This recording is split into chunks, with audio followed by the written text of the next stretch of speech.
Rasgando o Verbo de hoje é aquele rasgando o verbo que tem Jesus no coração. A gente não vai falar mal de ninguém. É que no dia 21 de fevereiro, essa segunda-feira, comemora-se o Dia do Imigrante Italiano. É uma história que começou justamente no dia 21 de fevereiro de 1874, quando o navio La Sofia trouxe a primeira leva de imigrantes para o Brasil. Até 1920 já haviam entrado 7 milhões de italianos aqui no Brasil. E hoje calcula-se que tenha entre 40 a 50 milhões de descendentes. Já estamos na terceira, na quarta geração. E que importância tem isso? Muita. Se a gente notar, o Brasil teve muita influência italiana, mas muita mesmo. O que você come hoje? Pizza? Coisa de italiano. Macarronada? Coisa de italiano. Assim como as outras massas, como o nhoque, o ravioli, o capelletti, o fettuccine. É tudo coisa de italiano. Você come risoto também, é coisa de italiano. E, para não ficar fora de tudo isso, temos o filé à parmegiana, uma moda que veio de Parma, de se colocar o queijo e o molho em cima do bife, da carne. Então, só para você ter ideia. Mas a Itália, ela tem uma história muito mais bonita do que só essas tradições.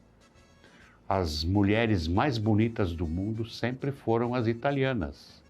Se você olhar no cinema, não o de agora, mas o cinema mais atrás, nós tivemos Sophia Loren, tivemos Gina Lollobrigida e tivemos a incrível Cláudia Cardinali, que não era italiana. Ela nasceu em Tunis, na Tunísia, mas ela foi para a Itália bem cedinho. Então ela se tornou uma atriz italiana. E os italianos naquela época, logo após o pós-guerra, após a Segunda Guerra Mundial, eles tinham a Cinecittà, que era a cidade do cinema, era a Hollywood da época. Todos esses filmes foram sucesso no mundo inteiro, inclusive tempos depois, década de 70, 80, o chamado Western Spaghetti, que eram os faroestes produzidos na Itália, onde se fez o Dólar Furado com o Giuliano Gemma, onde se fez Por um Punhado de Dólares, e o Sergio Leone foi o diretor que mais se destacou nessa época. A Itália também é um país essencialmente musical. Basta lembrar que o maior tenor do mundo chamava-se Enrico Caruso.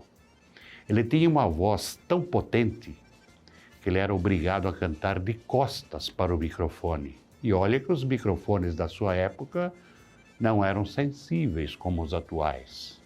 Tivemos depois, mais recentemente, Luciano Pavarotti, maior tenor do mundo contemporâneo. Já morreu, mas era um senhor tenor. Temos ainda o Andrea Bocelli, uma senhora voz. Tivemos Rita Pavone, tivemos Gianni Morandi na época de chamada Jovem Guarda. E lá atrás tivemos um dos maiores compositores do mundo, Giuseppe Verdi. Bom, se isso não bastasse, mais antes ainda, nós tivemos artistas como Rafael, um grande pintor, Leonardo da Vinci, que além de pintor, foi um inventor, ele antecipou um monte de coisas que só hoje são realidade. Não podemos esquecer também que o Império Romano foi um dos maiores impérios do mundo. Na sua época, ele dominava o mundo, mas não é o mundo que a gente conhece hoje, era um mundo mais restrito, menos habitado. O Império Romano conquistou o mundo e 2 de seus imperadores, ou Césares, inclusive se casaram com a Cleópatra, que era a rainha do Egito, ou seja, eles mandavam na África também.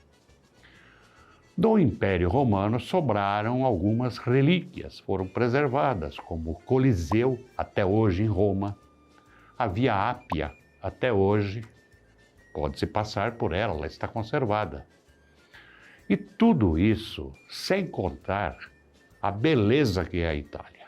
A única coisa ruim da Itália é a máfia.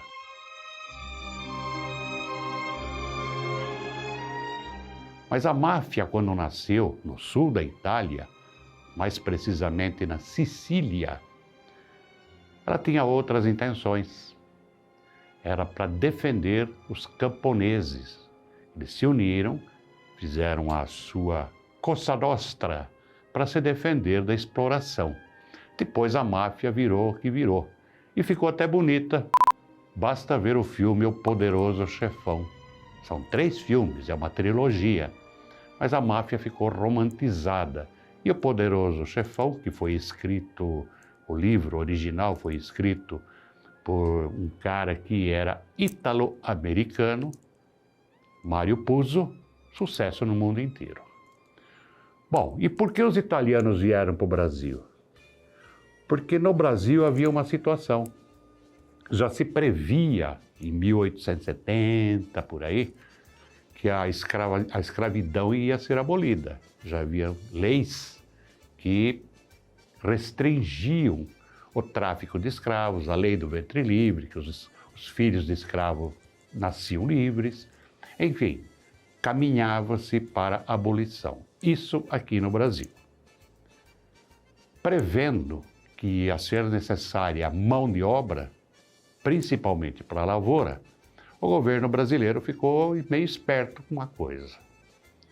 A Itália, nessa mesma época, passava por uma situação difícil. Havia fome, havia desemprego, a Itália foi desunida, ela era um monte de tipo estados independentes, que foi feita a reunificação depois com o rei Vittorio Emanuele. Mas a Itália estava numa situação que não tinha como alimentar todo mundo, faltava comida. E aí aparece o governo brasileiro querendo gente. A italianada, ó.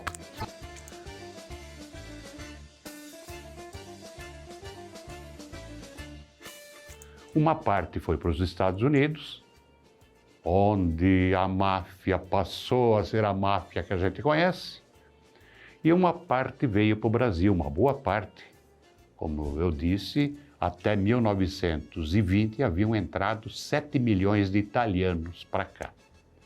Bom, os italianos resolveram o problema deles lá, e o Brasil resolveu o problema deles aqui, porque assim que a escravidão foi abolida, os italianos passaram a chegar em maior quantidade, em mais navios, e foram principalmente direcionados à lavoura.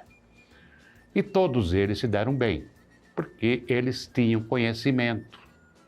Usaram tijolo para construção, foram ótimos ferreiros, fizeram portões, grades, enfeites que antes não existiam. Trabalhavam muito bem com a madeira, foram excelentes e são excelentes carpinteiros e marceneiros, e principalmente foram empreendedores. Se você olhar para São Paulo, você vai ver que o edifício mais alto que se construiu na época, edifício Martinelli. Precisa falar o quê? Que o Martinelli era japonês? Não, ele era italiano. O maior complexo de indústrias que havia no Brasil até há pouco tempo era a indústria Matarazzo. Indústrias Reunidas Francisco Matarazzo, original Francesco Matarazzo. Jundiaí também teve essa participação. Fundou-se aqui o Núcleo Colonial Barão de Jundiaí, atual bairro da Colônia, aquela região, onde muitos italianos progrediram. Basta ver Cerezer, que hoje é CRS Brands. Cerezer começou com a uva, começou fazendo vinho, e olha o que deu. Vinagre Castelo, família Martinasso, família Borim. Então, as máquinas cerâmicas Morando, SU Ferramentas, tudo coisa de italiano. A cultura da uva, Jundiaí se tornou a terra da uva, porque os italianos trouxeram essa cultura para cá. E aqui, talvez um acidente próprio de agricultura, a plantação dos Carbonari teve uma mutação da uva branca para a uva Niagara, como conhecemos hoje, aquela uva rosada, aquela uva mais vermelha. Por tudo isso, e pela influência que os italianos têm, principalmente no Sudeste, no Sul do Brasil e na nossa região, é motivo sim de comemorar o Dia do Imigrante Italiano.